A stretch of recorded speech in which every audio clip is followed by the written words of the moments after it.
bandiraɓe yeɓiyankoɓe Ayaw Pindi TV ɗo gonɗon eno gonirɗon heddude baba Adama he on calminama on juurama on ñaganama Allah moƴƴere kono kadi on bismama e yewtere men pamen pamminen nde gowɗon hebde e kala yontere caggal yettude Allah ko julde nelaɗo Allah sallallahu alayhi wa sallam kanko jomiraɗo o joom baɗe bawɗe nde o hokki en kadi tawtorede oɗo ñalawma ha mbawen kadi huccodirde e bandiraɓe ngam addande ɗumen toɓɓe ɗe ganduɗa ɗe ko ɓurɗe mantinade e nde ɗo yontere tawi kadi rippama no fewi e nder leydi ndi labudde enenne gaddanen hen ɓiɓɓe fulɓe ɓe dippen hen no hanniri ni kadi mbawa hen hebde famamuya ɗum ɗon noon sikki ala eɗen gandi koye rédaction Pindi e média jadaten hen hono no gowɗen ɗum waɗirde e kala e saaha hande kadi en gartidi e worɓe fulɓe ɓe woni Amadou Moussa Anne wondude Elhaja Bassar ngam yewtande bandiraɓe e nde ɗo yewtere pamen pamminen e wiide bandiraɓe tan weltanadeɓe kala e saaha e accudeɓe walla ni e wattudeɓe hakkillaji mabɓe no fewi e nde ɗo yewtere men pamen pamminen hande kadi en gaddi toɓɓe ɗen toɓɓe sikki ala hande ko toɓɓe nayyi gadduɗen toɓɓe kadi mantiniɗe no biruɗen ni toɓɓe kadi payodinɗe toɓɓere men adande ma won ko ganduɗa heewi haalaluji kadi e nde ɗo yontere kono kadi waɗi beelamma peut être ɓe ganduɗa jagguiri ɗum no beelamma ni kono kadi won hen so renaki ko kulhuli jogoto hen hol ko jogori jibinanoyde Sénégal janggo e jaam ɗum woni peeñgol pétrole ɗo e leydi men Sénégal ko refti hen ko mayen paw hen toɓɓere nde ganduɗa kadi machallah haaluji mum keewi e nder nde ɗo yontere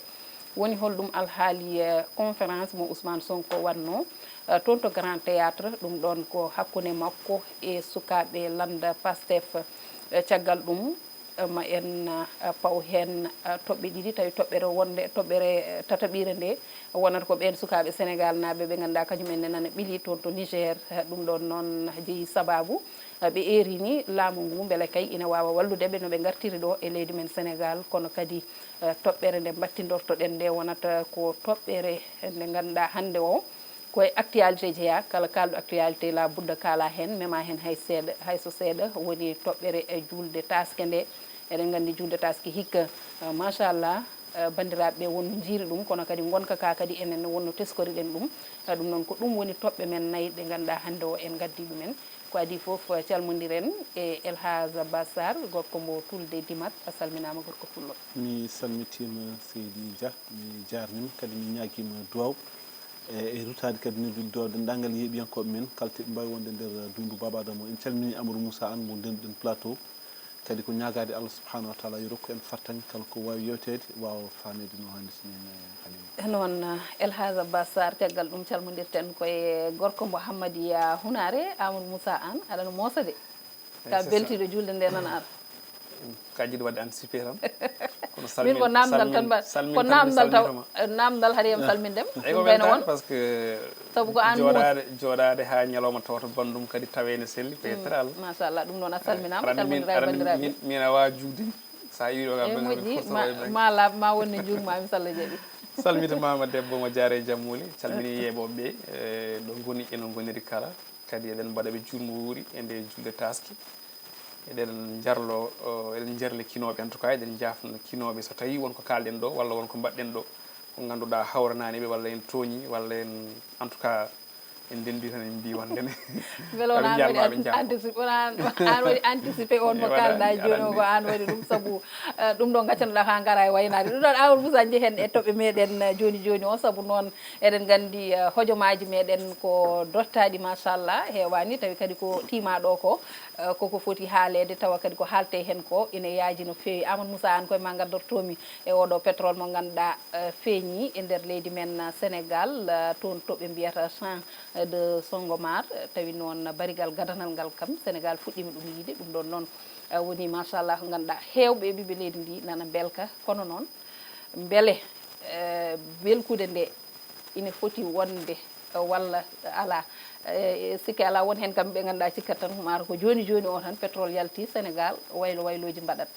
hol yiyande ma e holko pamminta hen yimɓeɓe to banggue gonka pétrole fuɗɗade yaltude e leydi men eno mbiɗani Halimata ko ɗum weltare mais ko weltare fonde yadude kulihuli kono noon ken innama ade en ken Sénégal naaɓe moƴƴinen jorto enen foof ganden ne woodi avantage et inconvénient ko wiyete pétrole eɗen ñaago noon yo avantage uji ɗi jiye taw en jiiɗa en cohlani ko mbiyata ko malédiction du pétrole nde tawno leyɗele kewɗe jiitanoɗe pétrole ɗe dañino probléme weltare nde noon ko weltare vraiment par ce que mbi sikki ɗo e duuɓi capantati caggal wona sénégal naaɓe so pinninama mbiya wonde pétrole feeñi e sénégal mbiyata ko ala yo gacce jokka ɗanade saabu ko ɗum koyɗol kono allah waɗi yiitama ɗo henne par ce que ne wona duuɓi nogas état ji ɓe ɗo ɗi fof liggima hen ha tengti état battidiɗo liggima hen ha ala heddi so wona hankkadi exploitation ne fuɗɗo donc fuɗɗima e oɗo talata mo jawtuɗen sénégal siiwi walla yuppi barigal muɗum garawanigal e ballal société mo ganduɗa ko Woodside noon ko société mo ganduɗa ko spécialisé to banggue pétrole ɓe jiiya ko toon to Australie kamɓe ɓuuri hewde ɗo e Afrique de l'Ouest ɓe ganduɗa nokkuji joguiɗi pétrole ɗi ko wayno Nigéria ko wayno Mauritanie et en même temps aussi Sénégal donc ndiyen tan c'est vrai ene weeli wiyede leydi ndi jeeyama limtama e leyɗele ɗe ganduɗa ɗe ko mbaɗo yo produit pétrole e manam pétrole e windere nde kono noon il faut ganden d' abord ɓeeto Sénégal eɗen leyɗele limeteɗe ɗe e windere nde sa ƴeewi sen limtiɗo joni fodde leyɗele sappo ɗe ganduɗa ɗe goni koye aduna o ene mbiye ko leyɗele ɓurɗe wawde wadde produit pétrole par jour enen ɓe mbiyen ko moyenne par jour 100 000 barils woni temedere ujunere barigal pétrole par jour so société mo ganduɗa kam woni usine Sangomar ina fewna ɗum enen ko 100 000 donc sa ƴeewi États-Unis kañum woni premier produit woni premier mo ganduɗa e windere nde to banggue fewnoɓe pétrole ɓen ɗon ko 19,41 millions par jour baril par jour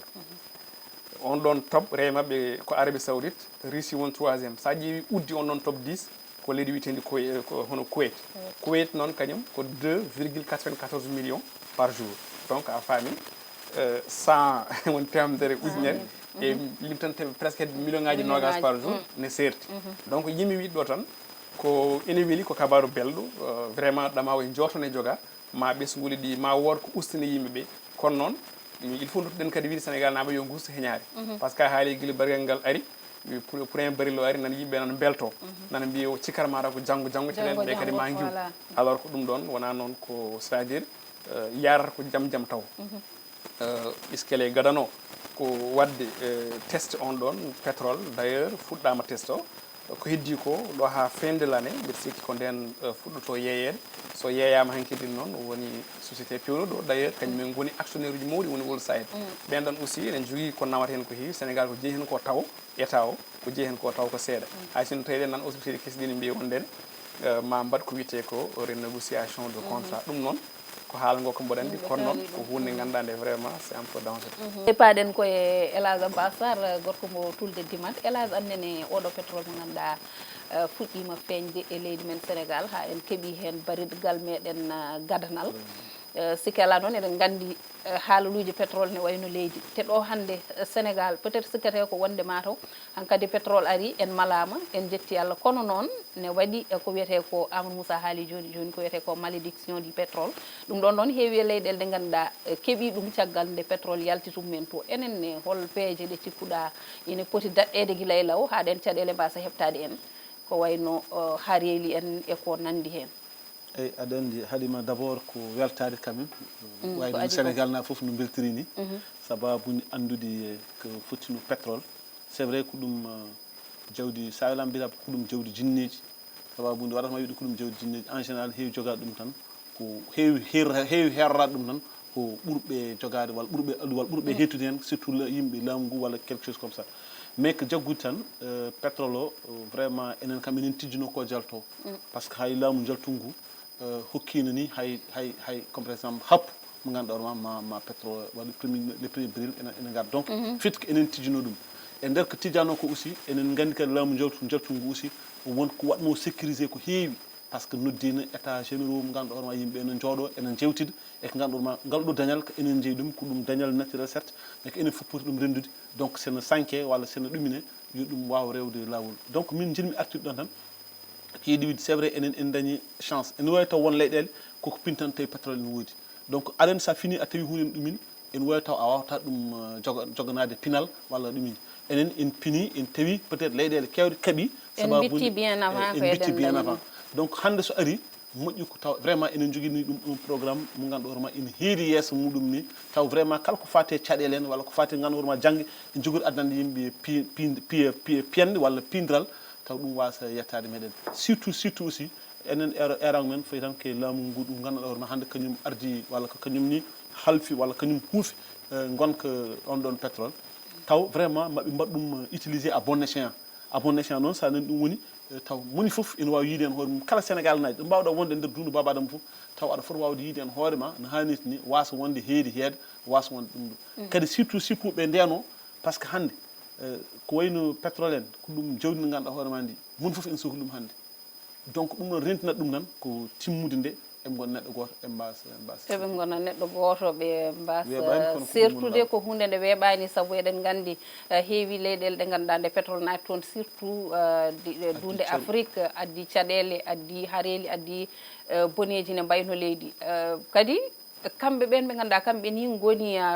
wallodirteɓe hen ɓe kamɓe tambotoɓe gueɗe ɗe des fois ko kamɓe ni ndendinta ɓiɓɓe leydi ndi e koye mumen ha ceerago waɗa walla haareji waɗa eko nandi hen ɗum ɗon foof ko gam ɓe mbawa hen kamɓene yitade koye mabɓe no hanniri ni ɗum fof ko yo rente kono kadi wasiyade ɓiɓɓe leydi ndi yoɓe gandu alay saago hunde kadi yo waɗe jaam saabu hunde fof wonno lelorto hunde fof kadi wonno yarata machallah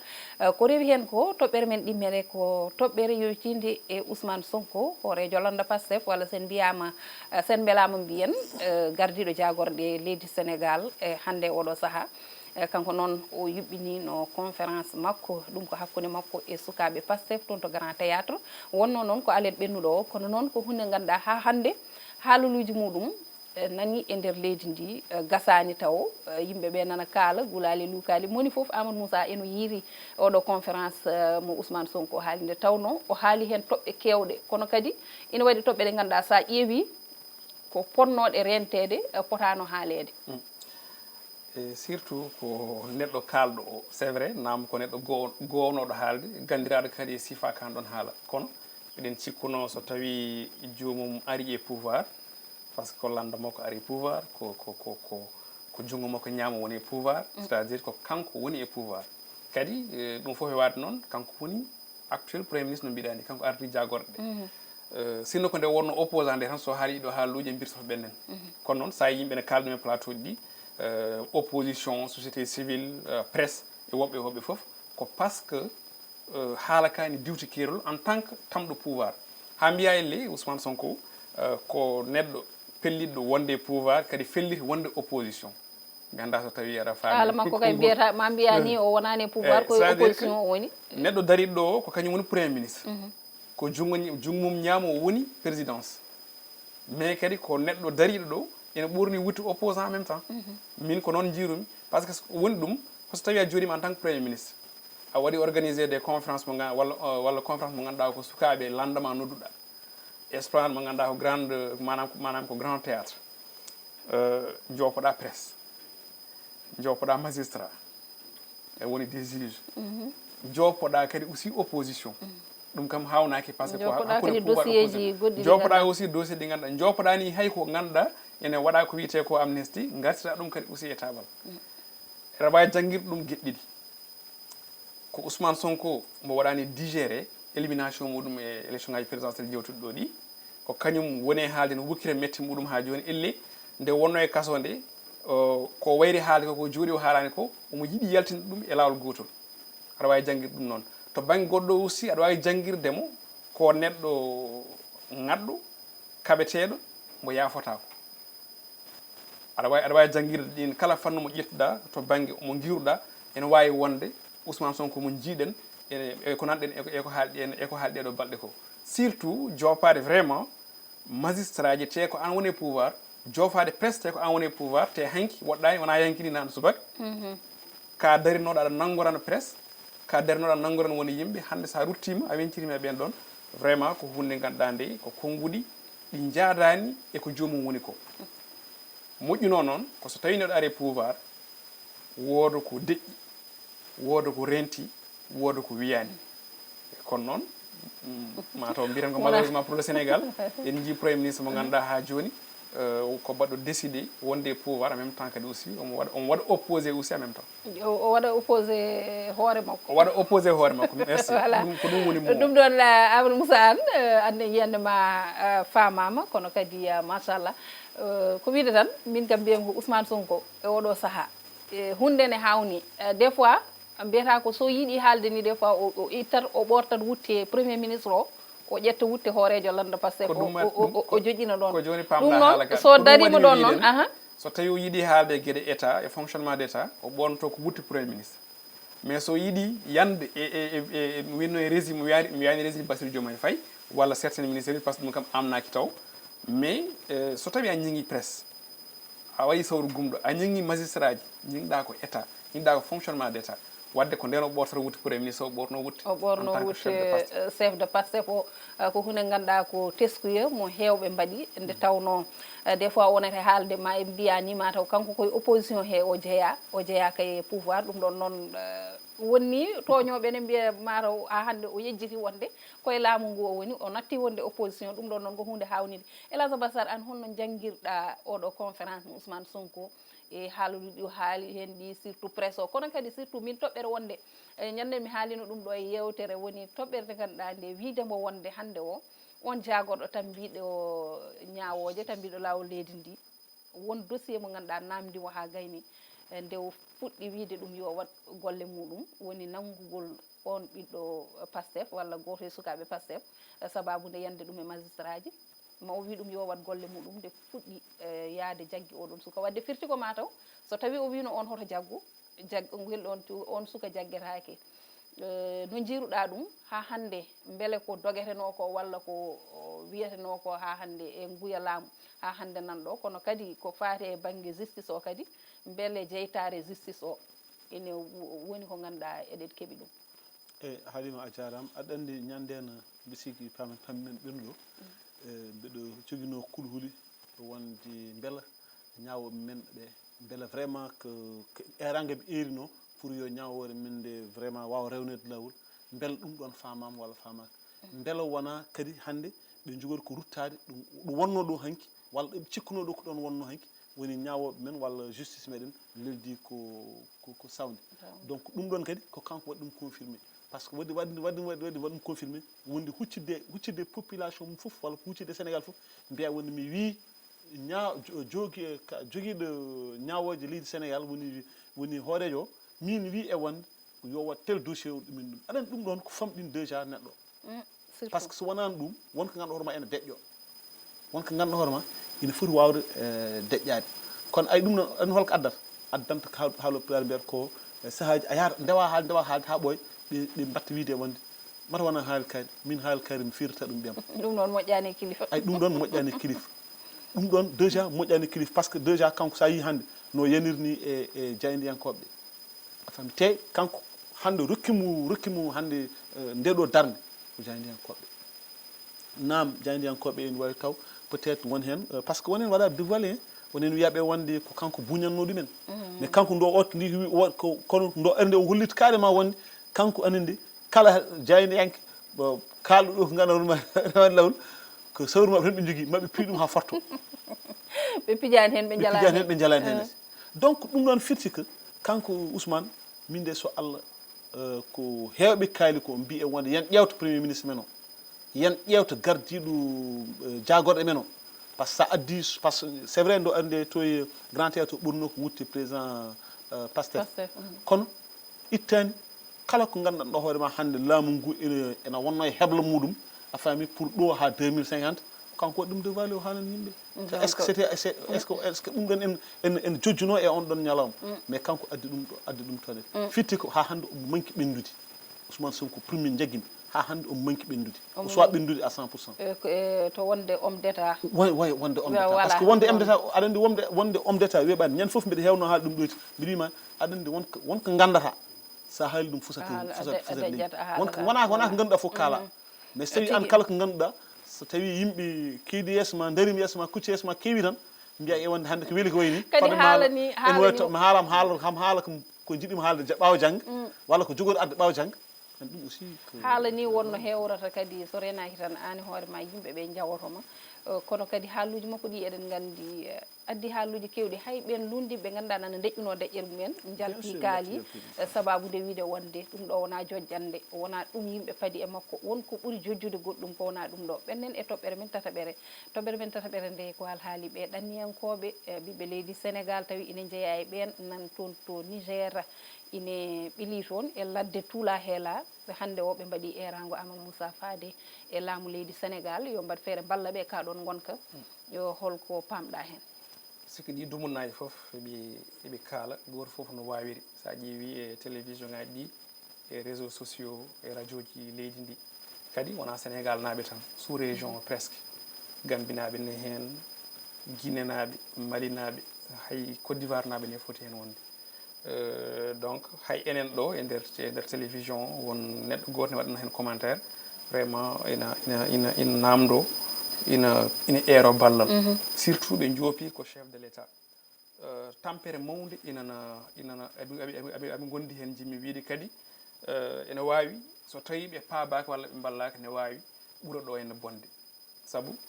ɗoɓe gummi ɗo e ɗoɓe payto e ɗoɓe calana kadi jaɓɓe to saabu woni mabɓe oɗo saaha hande sa ƴeewi natti wonde nokku ɗo jinno yato saabu eɗen gandi ngol ɗo lawol won suuɓi lawol ndiyam nam won hen ko Nicaragua mais won hen ngol lawol ɓooyi cuuɓi ko désert o rewde ɗo Mali Niger faya presque Algérie et puis nawtoya Libye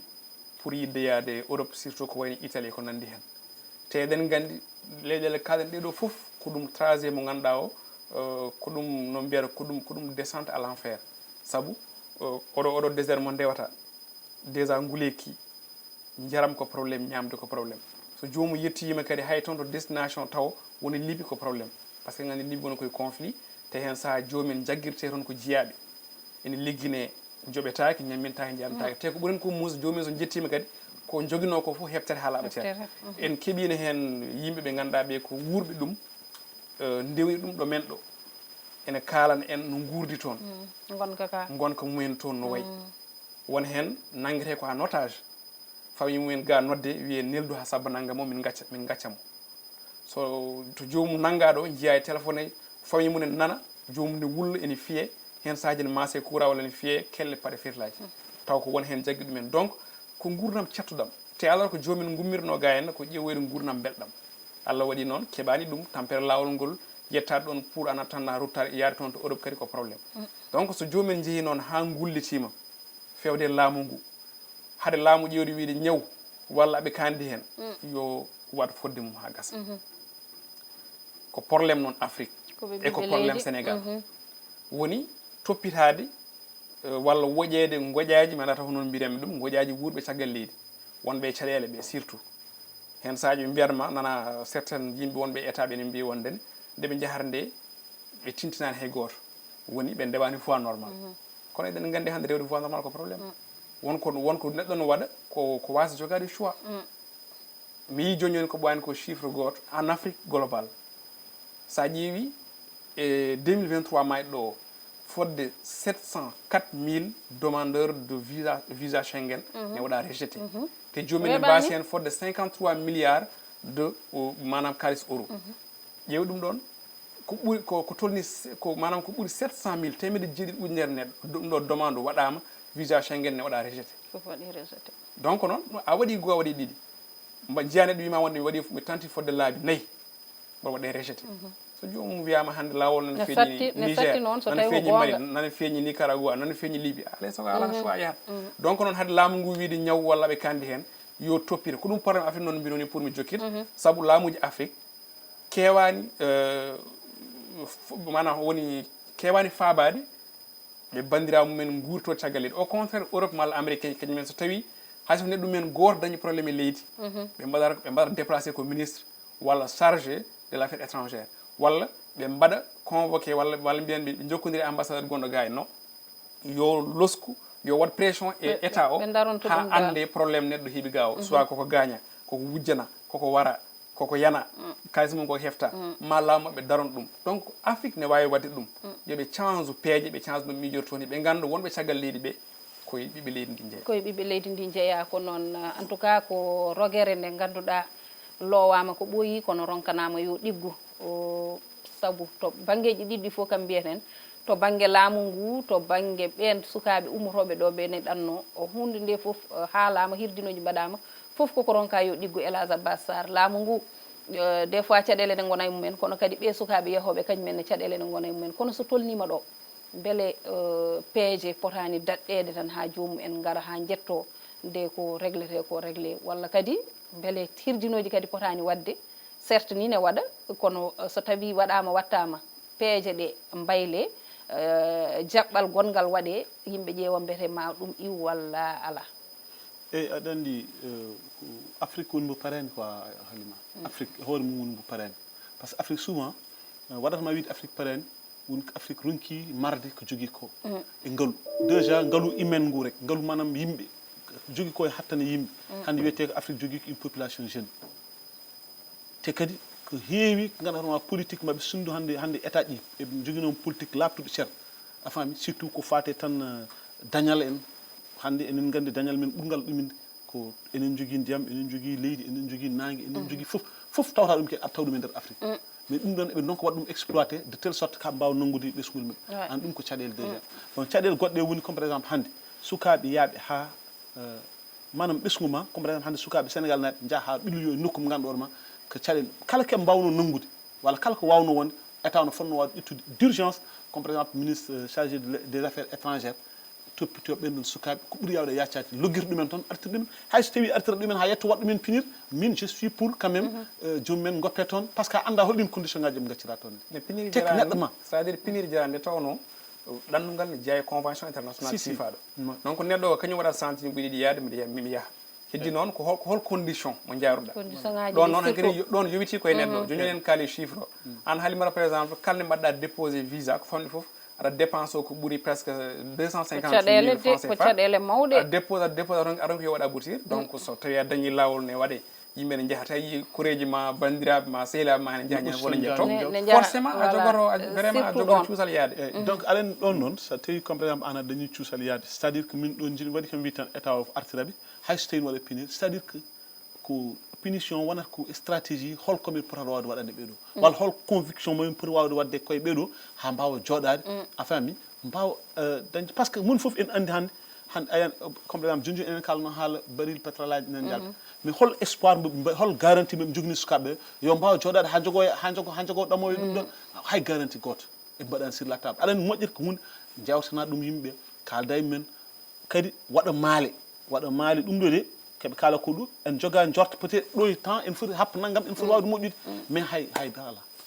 ɗum waɗi sukaɓe loriyoto so loriyima au lieu keɓe ƴetta eɓe goppa cowuji ɗe mbaɗa ɗi darade grand théâtre uji en ɗumen eɓe jaaɓe gaddoye sukaɓe ɓe jaaɓe gaddoya sukaɓe en tout cas ɗum ɗon ko jojjande nde kalis mo mbano doye ɗum ɗo jojjande nde ganduɗa ko mawde saabu sa ƴeewi ɓen sukaɓe wonɓe toon certes wona ɓiɓɓe leydi men tan won ɓiɓɓe leyɗele woɗɓe wonɓe toon kono noon enen kalten koko ɓiɓɓe leydi men ndi ko yoɓe jaa ɓe mbaɗa feere ɓe balla ɗumen garta ɗum ɗon ko jojjande saabu koye caɗele goni te kadi oɗo dumunna foof haaluji ɗi nana kaale ɓen kaali bang yo bang gullitima goyitima laabi foof ndewi ha hande haala ka nana jokki nde tawno feere taw daɗɗaka faade hen umorade e laamu leydi Sénégal ko erago mbatten faade Bassirou Diomaye Faye président de la République e wondiɓe mum yoɓe mbat feere ɓe balla ɓeɗo sukaɓe saabu noon ko ɓiɓɓe leydi kono kadi enen jogui hakke e leydi ndi ɓe goppa coowo Elhadj maaro mabɓe nani kono Elhadj sa ƴeewi noon sukaɓe ɓilaki e saaha laamu mabɓe eyyi même sukaɓe ɓiili koye laamu yewtugu par ce que laamu yewtugu sa ƴeewi laamu ko continuité hitande rawande 2023 laamu ko continuité heɗumi tan 2023 sa ƴeewi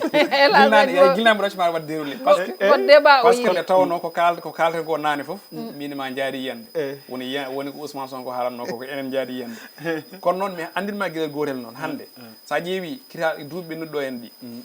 immigration clandestine o waɗi record surtout to guude 2022 fay 2023 kitale après woni kitale après post covid o waɗi record ko Sénégal ko yimɓe ƴettilaɗe ko walla nde banggue goɗɗo ko meeɗano yiyeede ɗo e nder leydi Sénégal hay 2005 kaletno ɗo Sénégal witti ɗon ɓenni aɗen addi ɗum ko wonnoɓe ɗoyti kañumen jaɓanno sukaɓe yo jaah tottanno sukaɓe jeehi pour au moins lamgo no ngudo wawa ñingede wadde joni ma taw hankadi mabɓe kuccan dartinde joni wadde yo jiɗari ko yo mbaɗo feeno ɓen garti mabɓe kuccan dartinde ɗum ɗon tawde woni ko kamɓe so jeehi ko kañɓe so tañi caɗele ko kamɓe gartiroyta walla ko kamɓe tampara hen parce que en fait kalten ko ɗo ko joomum men en jalti kolliti e wonde komin minen komin tottaɓe komin wallitaɓe yomin jak bon ɗum ɗon mi sikki wonno ko pour wadde aggravé situation Sénégal bili wiye Sénégal ko leydi wonde conflit donc joomumen so jeehi mbaɗa ko wiyete ko demande d' asile woni asile politique en jii hen heewɓe wonɓe gouvernement ko wayno Ngagne Demba Touré en jii ko Mali wonno woɓɓe ndeysan papito en oya mbaɗanno revue de presse en jii heddi koye laana mais no wayi waade foof neɗɗo kañum foti jogade conscience muɗum jogoɗa ami conscience ma ganda ko mbatta woda ko ndenɗa woda ko cedɗa en jiiɗo aussi jagguɓe carte d'identité min mbi kella ene ceeka nationalité en goppa leydi nden jah natta wonde sénégalais en tout cas ɓayde yooɓe gartira ɓe gartira wadde yo ko noon a Moussa wayloji yo mbaɗ ɗon wayloji yo mbaɗ yimɓe jiiya saabu noon gumɗo jeeyi koko memi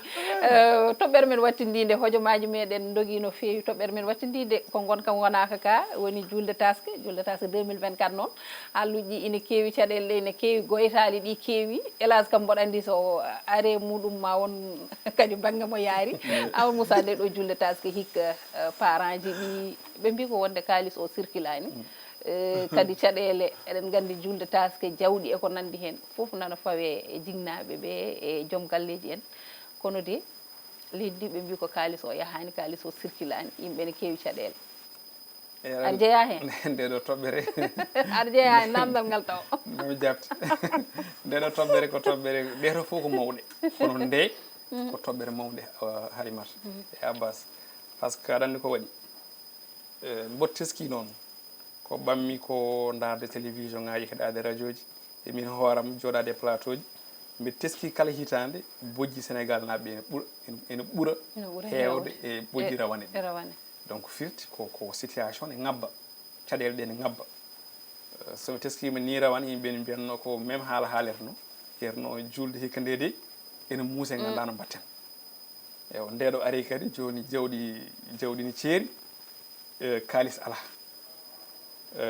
hawri kadi koye monto gueɗe cewɗe goɗɗe ɗe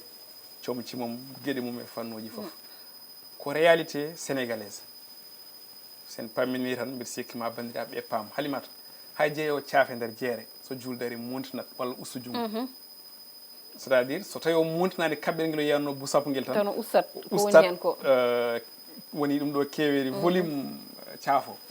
pourquoi par ce que yimɓe ne kawri toon hay jeeyowo ndiyam o hen sahaji kañum nen joguino waɗata ha vraiment ko yeyanno ko pourtant ko waɗa mesuré mais ha wooda ko dañi hen goɗɗum e goɗɗum goto fof profita koye dow goɗɗo wan noon joguiɗen ko marché ji e sahaji ɗiɗo juldeji fetuji ɗi donc yeeyoɓe meɗen ngala ko wiyete ko influent walla ngala ko wiyete ko ha joni mbawa jaɓɓade won certaine yimɓe e sahaji won e nder hitande nde koye sahaji julde yimɓe profite julde jiita père de famille ene foti sodde jawdi miijo nan ɗo te kalis o ala te ko foti wadde kadi ɗo jiita père de famille ne foti sehande rewɓe mum wonande joguiɓe ɓe ngalaɓe joomum hoore mum taw sukaɓe nan ɗo goɗɗum e goɗɗum nan ɗo te neɗɗo guildowo makko ha less ko jiɗɗo kesam heesma ko yiye hen so debbo so gorko ɗum waɗi min mi wiyani wonde mi wiyani sattani jimmi wiide ko besoin o yoni ko yimɓe cohli ko ɗum ɓurti c'est à dire a wawa sohlude wonde an hay suhnuma ya waylu a wawa sohlude an hay cegineji ma ya waylu cohla paɗe ma ya waylu foof ma ya waylu mbiya yo weeb impossible weeɓata te kadi hen sahaji aɗa hato jinani e ko ganduɗa taw ko keɓata ko taw jiya neɗɗon yoɓe par exemple lewru makko ko ujunnaje nogas mais ko sohli ko e nder ndeɗo julde ene wawi sowade ko heɓata ko fodde laabi capannayyi walla capanɗe jeegom ni fodde capanɗe jeegom ñande Halimata en jii ɗum ɗo hande sa ƴeewi yimɓeɓe père de famille ɗi yimɓe ganduɗa ɓe kañumen woni koye ɗaɓɓande koye mumen walla ne jogui yimɓe yewtiɓe mumen ko jomumen codata ko so mbaɗi bilan Halimata taw ñamde nde arano taw ene wawi ɓurde capanɗe jeegom ujunere donc c'est à dire ko yimɓe cohli ko ɗum ɓuuri hewde eko joga ko ɗum woni ko nanta yimɓe ne mbi tiiɗi te alaɗo guila nden ha joni ko dañanɗa ko ɗum tan dañata ko dañanɗoɗa ko ɗum tan dañata kono noon so tawi kadi ko dañannoɗa ko ɗum dañata ha hande kono piruuji cogguuji ɗi e fof koko ɓeydi ɗon kadi ko probléme hélas julde kam mi yiya en jiiɓe mbaɗat profito tan ko caɗeele wajo wiyata ɗon de paranumani ko caɗeele mawɗe alima c'est vrai aɗa andi Amoussa kaali ko gonga hitande fof presque pratiquement aɗa nani caɗeele en ɓeydo donc ça veut dire que caɗeele de kede goɗɗe mais caɗeele hikka de jawti kadi goɗɗe jawti rawane ɗe aɗa andi au moins c'est à dire que so saɗi manam so tawi hunde wiyama en teddi kalis ala ɗum ɗo ala ya taw kam prix ɗin telli kono hande prix ɗi ko ngabbi ha jetti dow a faami dari toon a faami kala ko memɗa ko beele ñittoɗa fawti hen noon a faami kadi kalis a yiyata kalis a yiyata donc ɗum ɗon ko caɗele mawɗe gaɗanɗa hoore ma ɗi hande ɓesgol ɗi nen guuri ɗum par ce que min rien que ñanden tan min jeehi ɗo daral min jaaɗen nde daral hay engouement mo janɗa e daral ngal ala jiranɗo ni yimɓe ene gardano ni ala hande kadi en keeɗima goto e ɗum ɗoji meɗen holliti wonde diwan men toon ɓe yimɓe ko gande ɗum ɗo men keɓe addunoɓe ni keɓe eɓɓunoɓe mbi hande yo yimɓe gara batta liggade e ngal ɗo daral kala jogui jawdi mum yo adde daral ngal ɗon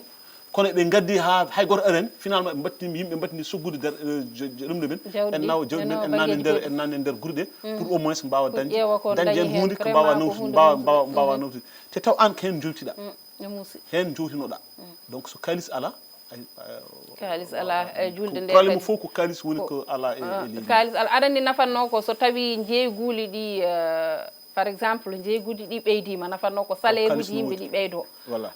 so tawi salaire o ɓeydima ma won ko seɓori seeɗa tawde woni coggol ɗi fof ko ɗum en jii hande hay pasuji ɗi ya garta o yimɓe fof jiɗata ko jultoyde moni fof yiɗata ko yaade jultoya Dakar ɗo heewani juuloɓe ɗo kono machallah pasuji ɓe dublat ɗum ha pasuji kam sofre ɓe pour tan que fortede ha lelo e leydi par ce que kamɓe kam eɓe keppa ko julden ara ɗum ko guila hay goto anda em gona tan ke ɓeydi seeɗa te ɗum hay soko diwani te ɗum état foti hen juude hay soko quartier tan leegal e leegal comme par exemple hande mbiya parcelle e Guédiawaye sa renaki ɗo joɓannoɗa 50 ɗo ko temedere joɓata hay car rapide aji ko ɓeydat tan ha heew mbimam so événement ari hankadi moni foof wiyata ko yo wat profite o ene woda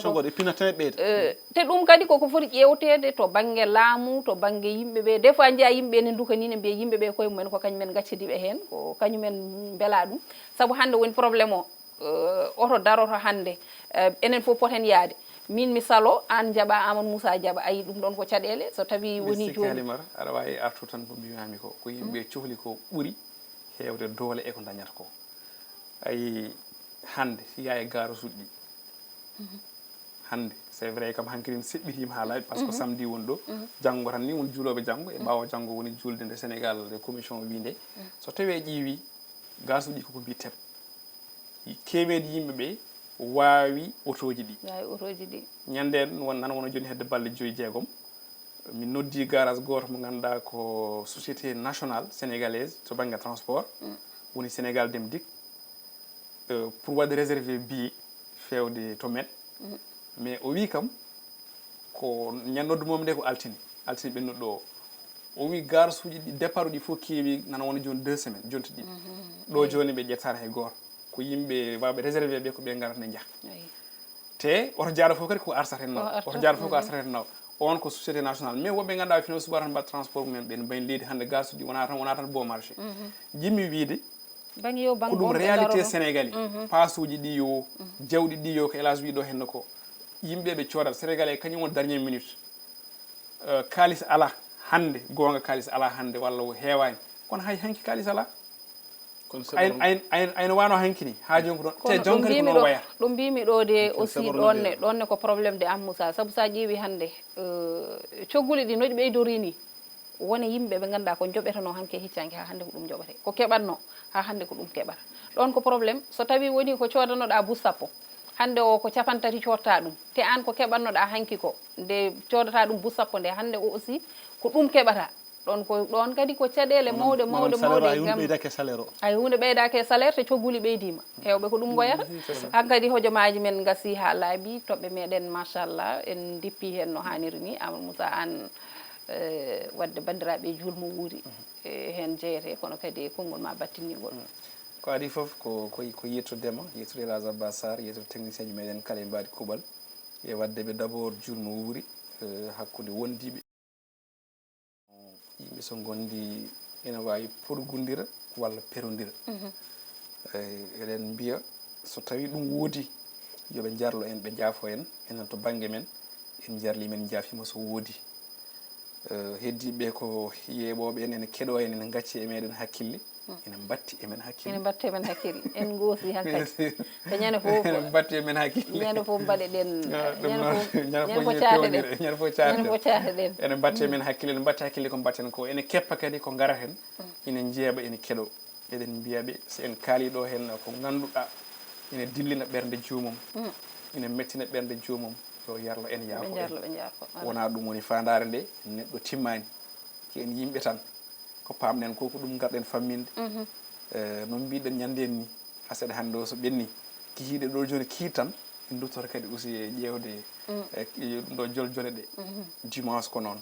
altini ha aseɗa o arta konni guuruɗen ɗum noon ko pamɗen koko ɗum pamminten yettudema e jarnudema yettude élage e jarnude ɗon mboɗa andi laabi fuuta koko daari donc eɗen mbiyaɓe ha sahaji goɗɗi machallah yalla waɗoni lawol jaam onon jultuɓeɓe fuuta ɓe élage ko noon halima Allah jarama a jaram kadi ko yettude Allah no feewi andi wonno neɗɗo jeyaɗo kañum jogui tan ko yettude donc en jetti Allah dokkuɗo en fartaŋi vraiment wuurde ha oɗo saaha peut être en waɗi woɓɓe waɓe no men taw kañumen jawɗotono e plateau ji en kaal mais hande jeyaka ɓen aussi enen duwanoɓe ndo Allah yurmotoɓe yafoɓe ko wona ko ɗum kadi en ñaguima yafuye dendagal yeeɓiyankoɓe men surtout